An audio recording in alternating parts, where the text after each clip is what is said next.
What's up, YouTube? I'm Mitch Santona, and this is ConstructBot's Transformers from Age of Extinction, the fourth movie in the series. We've got Dinobot Riders.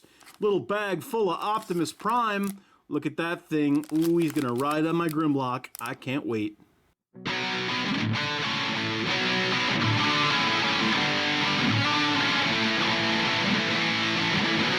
Alright, here we have vehicle mode all built up, and now these guys are meant to be used with some of the bigger Dinobot ConstructBot sets, and I have all of those sets, and I'm going to show those off. We're going to show this guy riding them around in those reviews. So if you're looking at how and what they're supposed to interact with, that's the idea of the scale with these things.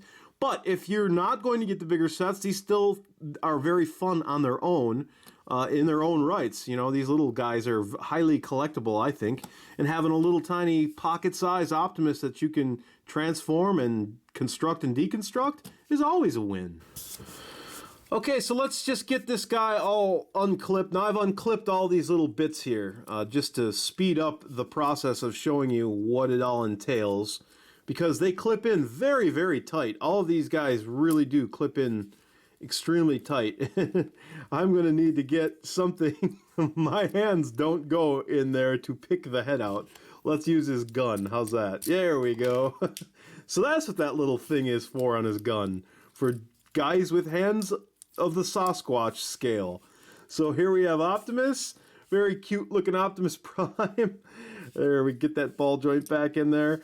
And he's just a little mini version of himself. I love these little things. I think they're fantastic because they're just, well, they're little pocket-sized, little bite-sized ConstructBots.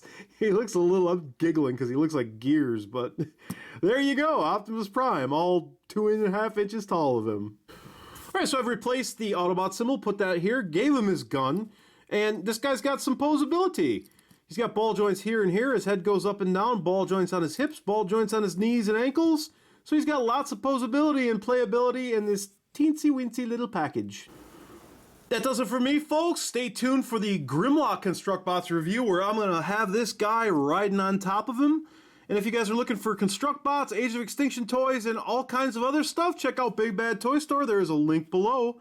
And those guys are going to treat you right. I will see you guys later with some more TF goodies.